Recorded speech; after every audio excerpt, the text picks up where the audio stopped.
Hello guys, അപ്പം ഇന്ന് രാവിലെ തന്നെ കുറച്ചധികം പണികളൊക്കെ ഉണ്ടായിരുന്നു കേട്ടോ. ഞാനൊരു 2 ഡേയ്സ് കൂടുമ്പോഴൊക്കെയാണ് അലക്കാനായിട്ട് ഇടുക. എൻ്റെയും മോളുടെയും ഒരുപാട് ഡ്രസ്സസൊക്കെ ഉണ്ടാവാറുണ്ട്. അപ്പോൾ ഞാനിന്ന് മറ്റേ ടോപ്പ് ലോഡറിൻ്റെ ലിക്വിഡാണ് യൂസ് ചെയ്യുന്നത്. അപ്പോൾ ഞാൻ നോക്കിയപ്പോൾ ബോട്ടിൽ റീഫിൽ ചെയ്യേണ്ട ടൈമായി. അപ്പോൾ ഞാൻ ആ ബോട്ടിലൊന്ന് ഫില്ല് ചെയ്യാമെന്ന് വിചാരിച്ചു. ഞാനിങ്ങനത്തെ പാക്കറ്റ്സാണ് വാങ്ങിക്കുക.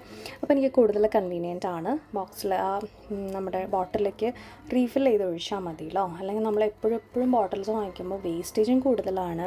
അതുപോലെ തന്നെ നമുക്ക് ഭയങ്കര ബുദ്ധിമുട്ടാണ് അത് ക്യാരി ചെയ്യാൻ, അങ്ങനത്തെ കാര്യങ്ങൾക്കൊക്കെ. അപ്പോൾ ഞാൻ എപ്പോഴും ഒരു ബോട്ടിൽ വാങ്ങിച്ചിട്ട് അതിലേക്ക് റീഫിൽ ചെയ്യാണ് ചെയ്യാറ്.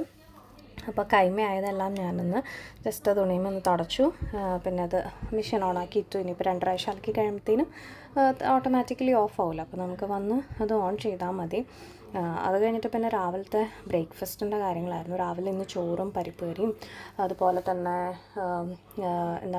ചെമ്മീൻ ചമ്മന്തിയൊക്കെ ആയിരുന്നു. പിന്നെ രാവിലെ കുറച്ച് ക്ലീനിങ് ഉണ്ടായിരുന്നു. അപ്പോൾ ഞാൻ അത് ചെയ്തു. എല്ലാ ദിവസവും ചെയ്യുന്ന കുറച്ച് കാര്യങ്ങളാണ്. അപ്പം അത് കഴിഞ്ഞ് കഴിഞ്ഞാൽ അന്നത്തെ ദിവസത്തെ കുറച്ച് കാര്യങ്ങളൊക്കെ ഒന്ന് ഒതുങ്ങുമല്ലോ. അപ്പം ചവിട്ടി അങ്ങനത്തെ സാധനങ്ങളൊക്കെ ഒന്ന് എല്ലാ ദിവസവും കുടഞ്ഞിടുകയാണെങ്കിൽ അധികം പൊടിയൊന്നും ഉണ്ടാവില്ല. അപ്പം ഞാൻ എല്ലാ ദിവസവും രാവിലെയും വൈകിട്ടും അത് ചെയ്യാറുണ്ട്. കാരണം നമ്മൾ പുറത്തൊക്കെ പോയിട്ട് എപ്പോഴും കയറുന്നതൊക്കെയാണല്ലോ. അപ്പോൾ വീട്ടിലിടുന്ന ചെരുപ്പുകളൊക്കെ അവിടെ തന്നെ ഇട്ടിട്ടുണ്ട്. എപ്പോഴും യൂസ് ചെയ്യുന്ന കാര്യങ്ങളും ഇതൊക്കെയാണ്. അപ്പോൾ ഡെലിവറി ഡേറ്റ് എടുത്തുകൊണ്ടിരിക്കുകയാണ്. അപ്പോൾ പണികളൊക്കെ ചെയ്ത് നോർമൽ ഡെലിവറിക്ക് വേണ്ടി പ്രിപ്പയർ ആവുകയാണ്. ഫസ്റ്റ് നോർമൽ ഡെലിവറി ആയിരുന്നു. അതുകൊണ്ട് തന്നെ ഇപ്രാവശ്യം അങ്ങനെ ആവുമെന്ന് വിചാരിക്കുന്നു. അത്യാവശ്യം പണികളൊക്കെ ചെയ്തിട്ടാണ് മുന്നേ ഉണ്ടായിരുന്നത്. അപ്പോൾ ഇപ്പോഴും എനിക്കങ്ങനെ ക്ഷീണമൊന്നുമില്ല. അപ്പോൾ ഞാൻ വിചാരിച്ചു പണികളൊക്കെ അങ്ങനെ ത്രൂ ഔട്ട് നടന്ന് പോയിക്കോട്ടെ എന്ന് വിചാരിച്ചു. അത് കഴിഞ്ഞ് പിന്നെ മുളക് ഉണക്കാൻ വെച്ചിട്ടുണ്ടായിരുന്നു. അവിടെ മുളകൊക്കെ ഉണക്കി പൊടിക്കുക ചെയ്യുക. കടയിൽ നിന്ന് പൊടി വാങ്ങൽ കുറവാണ്. അപ്പോൾ ഞാൻ അതൊക്കെ ഒന്ന് മഴ പെയ്യാനുള്ളൊരു ചെറിയൊരു ഇതുണ്ട്. അപ്പോൾ ഞാനതൊക്കെ ഒന്ന് സെറ്റാക്കാമെന്ന് വിചാരിച്ചു. അപ്പം 2 ചാക്ക് ഫുള്ളുണ്ട്. അപ്പോൾ അത് രണ്ടും എടുത്ത് അകത്തേക്ക് കൊണ്ടെന്ന് വെച്ച് കഴിഞ്ഞാൽ പിന്നെ ഞാൻ നടക്കുന്ന ടൈമായപ്പോൾ മോൾ എഴുന്നേൽക്കുന്നതിന് മുന്നേ വേണം എനിക്കിതൊക്കെ ചെയ്യാനായിട്ട്.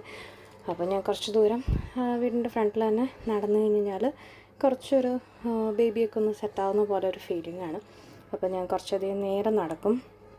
പിന്നെ പറഞ്ഞ പോലെ ഒരു റിലാക്സേഷനാണ് നമുക്ക് നടക്കുമ്പോൾ. ഒരു മെൻ്റലി ആണെങ്കിലും നമുക്ക് കുറച്ചൊരു ഫിസിക്കലി ആണെങ്കിലും നമുക്കൊന്ന് സെറ്റാവാനായിട്ടൊരു ടൈം കിട്ടും.